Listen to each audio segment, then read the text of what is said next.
everybody, it's Ashley the artist, and today I'm going to be talking about Wayfarer. We're going to get into what is Wayfarer, how do I get involved in Wayfarer, how do I submit Pokestops, and all the kind of little small stuff that falls under those categories. So if you want to learn more about Wayfarer or what it is, then this is going to be the video.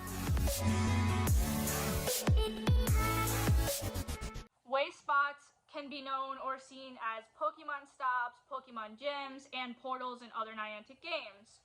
These are also often called POIs or points of interest. So if you hear me referring to them as POIs, that means point of interest.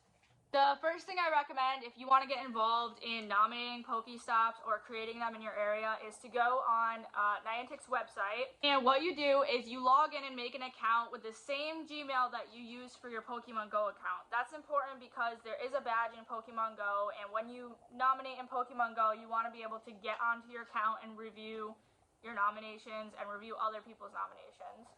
So there is actually a test you have to pass in order to nominate. I believe in order to nominate and to review nominations in your area and around the world.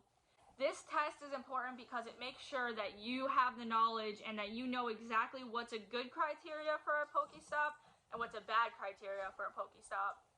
I've already passed this test and been a Wayfarer, reviewer, and nominator for a few years, and I know that this has changed, but I don't know exactly how.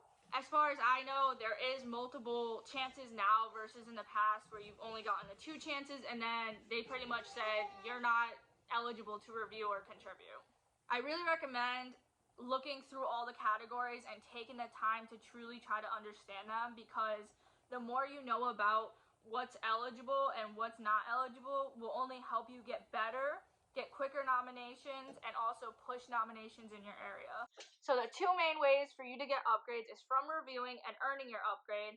And occasionally, if you go on their forum, like their community center there on the website, they will occasionally do competitions where you can be awarded upgrades for participating or for winning.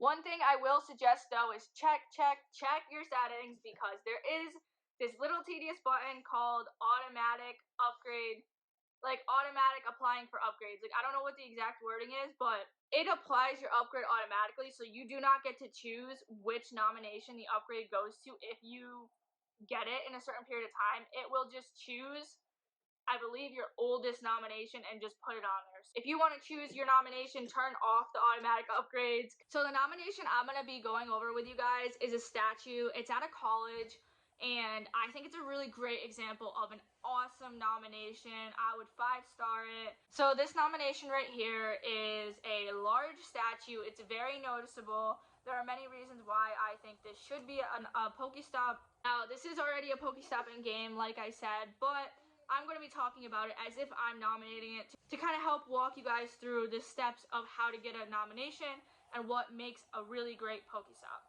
So as you guys can see here in the picture, this is the Pokestop that I'm going to be nominating.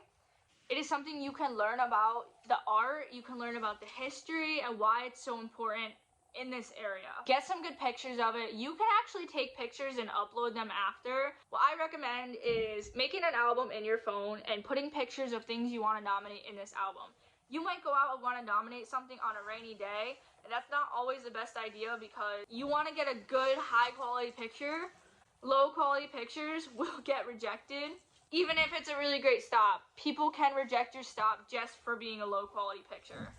So this is currently the stop right now. It is a gym, and as you can see, there's not really a description underneath. When you click on it, it just says the year, but that can always be updated. I'm just going to do this as an example, like I said. So you're going to go to uploads and new Pokestop, and the first thing you're going to do is select the location. You're going to want to put it as close to the landmark as you can to be more accurate. After that step, it's going to ask you to add a description. So this is where you're going to write the history, background, or the origin of your landmark. If you don't know, do a quick Google search.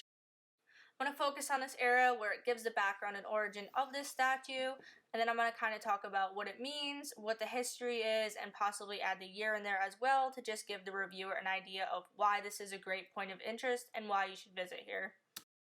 Next, you're going to categorize the location. There is a lot of options, and I'm going to get into this a little more in another video, but just select up to 3 of what the closest things are to what your object is, and there is another option.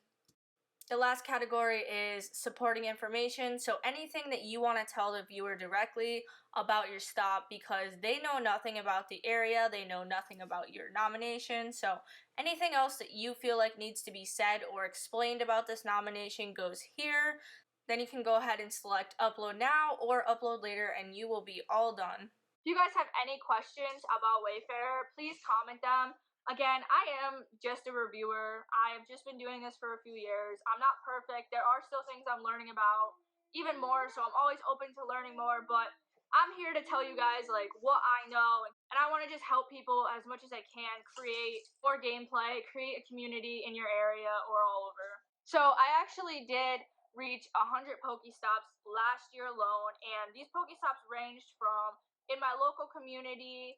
I live in New England, so I've had Pokestops Maine, like Vermont, Massachusetts, Connecticut, Pennsylvania, New Jersey, and some of the places all the way down to Florida where I did live for 2 years. So I have also traveled to Hawaii in the last year, and I've gotten some of my stops to pass in places like Volcano National Park, state parks all across the, like the East Coast, and just really awesome places that to me, like, that is awesome. Like, I have a Pokestop in a state park, in a national park, in my hometown, and it makes a difference with these players. So that's what inspires me, is just bringing this to all sorts of places. Again, thanks for watching, and I can't wait to see you guys on the next one.